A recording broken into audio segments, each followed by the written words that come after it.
สบายดีพี่น้องสบายดีFCทุกท่านพี่น้องสบายดีสมองสุบอนพบกันคือเก่าพี่น้องสองน้องไอรินเนาะตอนประมาณจังโมงอันนี้นะพี่น้องเลยตีสองปลายๆเนาะพี่น้องเนาะฝนตกเศร้าพี่น้องเลยฝนตกเศร้าบ้านไก่เพื่อไปหอดแล้วเขาไปเอาไปเบิดแล้วอึ่งเนี่ยพี่น้องหาเงี้ยอึ่งพี่น้องนี่พอแล้วอุ้ยอยู่หูผู้อื่นก็ได้ผมก็หูนี่พี่น้องได้แล้ว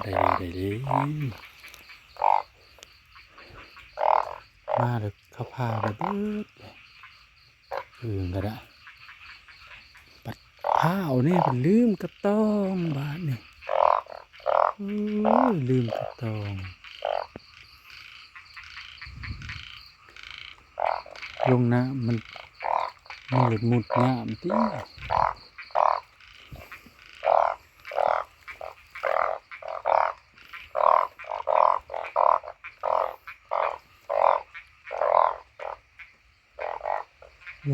แล่นน้ำเสียงอื่นกันพอแห้งไปแล่นเสียงน้ำของเขาบ้านแล่นเสียงอื่นตามของเอ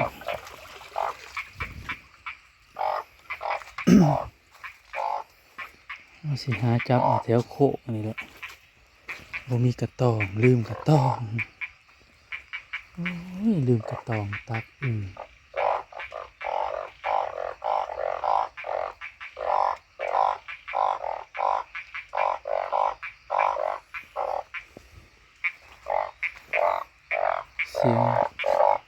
เสียงอื่นสวดแล่นแล้วพี่น้องเลยแล่นแบบแล่นเสียงในของเขาเจ้าแบบมาฮอดแล้วเขาน่ะเต็มของเต็มกระสอบเลย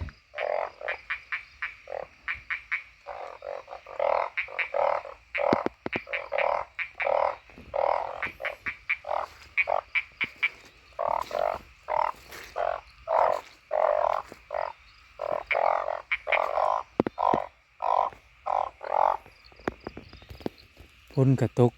แห้งอยู่หักบ่เฮิงเนาะฝนตกแห้งบ่เฮิงถ้าฝนตกแห้งเฮิงอื่นสิออกลายอยู่พี่น้องนี่มันตกแห้งบ่เฮิงออกลาย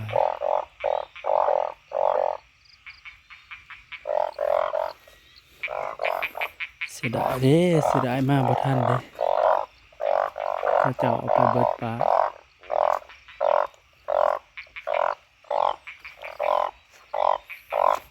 หาแถวโคก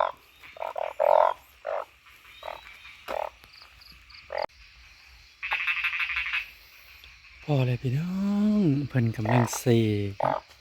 กำลังขึ้นขี่ล้างกันพี่น้องเลย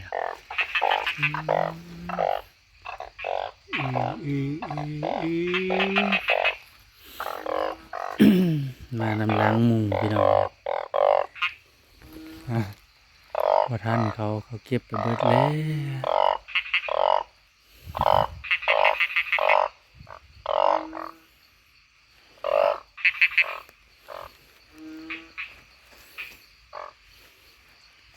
ลืมถือกระตองมันลงน้ำแล้วอาจจะเห็นแสงไฟมุดจิ๊บโดด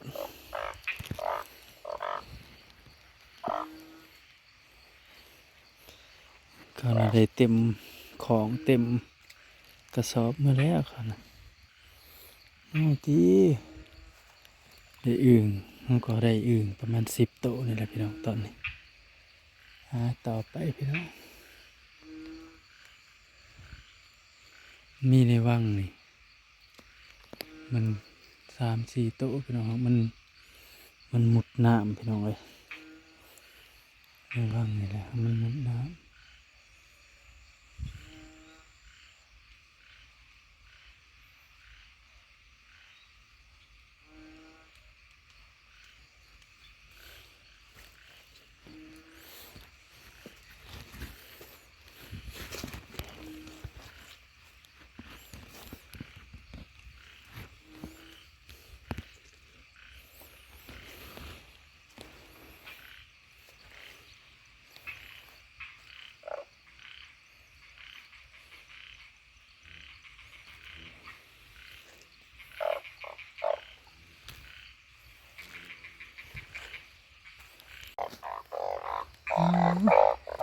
ย่างจนเมื่อยเด้อพี่น้องย่างจนเมื่อยฮะเห็นแล้วพี่น้องมาเลยมาแล้วพันสี่กันเอากันลัง2 ตัวมาพอดีเอาพี่น้องเลย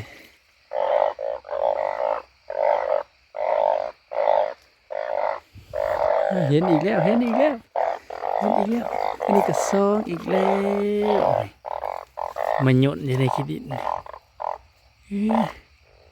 หยดอยู่ในดินเขาเบ้า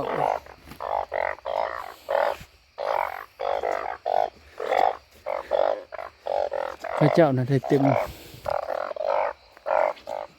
กระสอบเมื่อเลยเอาเลยยังเลาะหาอยู่เอาไว้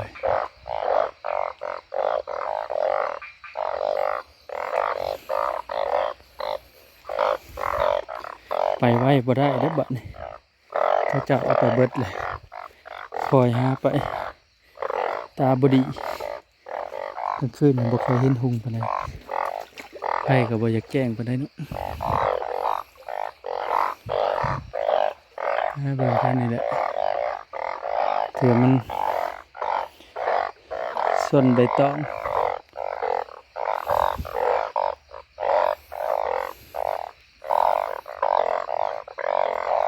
มันยนใบตอง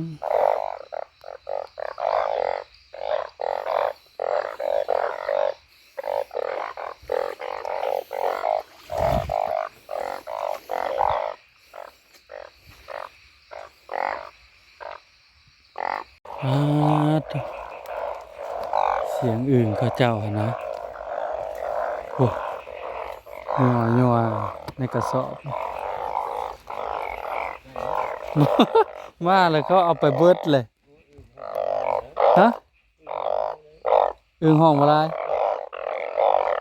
หมดแลนน้ำเสียงอึ่งในของมาเลยไปว่ำเสียงอึ่งก็ได้เร็วว่ะมาแต่ทางเหนือพุฮะปลาโตได้หมด3-4 โลได้นี่เนาะก็ไปขายโลเท่าไหร่ฮะ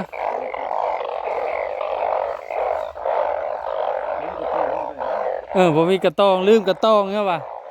พ้นกระเมืองเลยกับผ้าเศร้าเหลื่อมเลยกับมาแล้วทางนี้ก็มาว่าได้ยินเสียงอึ่งห้องแซวแต่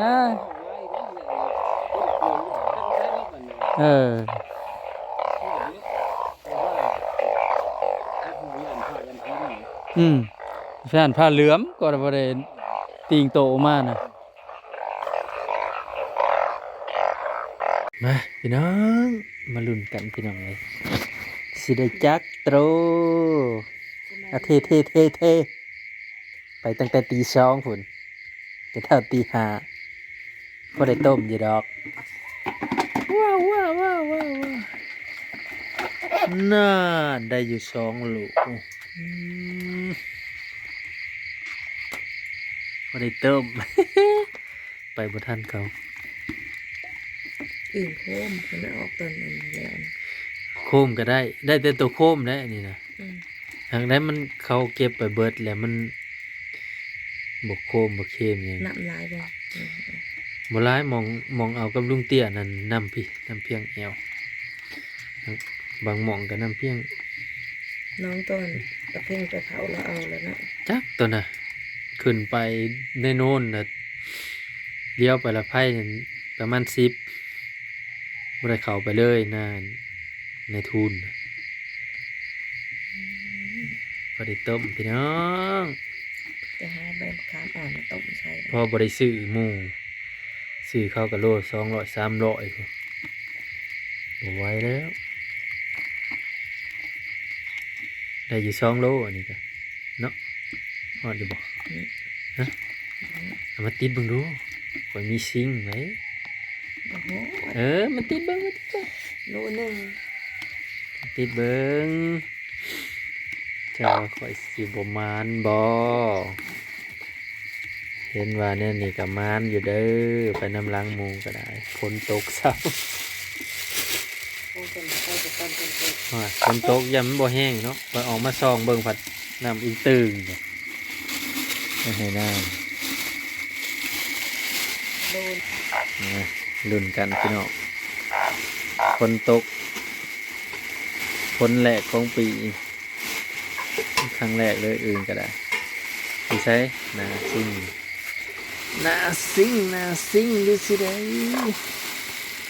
ว่าจะยึดก่อยนั่น ฮะ นั่น โอ้ อืม ได้โล1 ขีดเกือบโล 2โอ้ยคือแต่2โลได้แต่โลบ่ายนี่พี่น้องเลย ล้างไว้ ได้บ่ ฮะ ล้างได้ น้อยประมาณ3-4 โลครับล้างไว้ได้กินอย่าง มันใหญ่หมอกเราสิได้แล้วจังบ่ทันมา จะไปกับไม่เท่าเลยออกไปนะเขาไปเบิดแล้วแล่นแล้วทางนี้ก็ได้แล่นไปไก่เข่าอื้ออึ่งน้ำอึ่งนั่นของเข้าเจ้า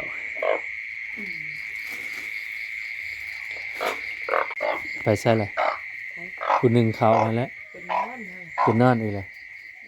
คุณวินลุกแต่เช้าพี่น้องมันหนึ่งเขาคืนนอนอีกเลยอืมหัวอยู่บ่อันนี้หัวมวยอยู่บ่เวลาละติดลุกมันหนึ่งเขาแต่เด็กๆเพิ่นก็ได้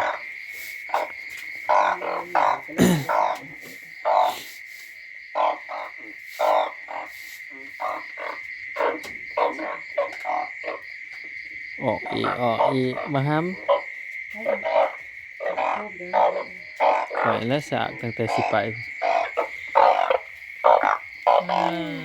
เดี๋ยวเบิ่งตัวใหญ่เนาะพุ่งเอาเลย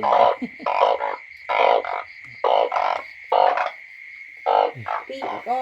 ไปผู้เดียวพี่น้องเลยลุงกลมคันอยากไปเอิ้นกะตีซองเลยเนาะออกแต่เงินน่ะบ่ได้ไปเอิ้นไผเหยียบผู้เดียวเลย ผู้เออต้นน้อยนะ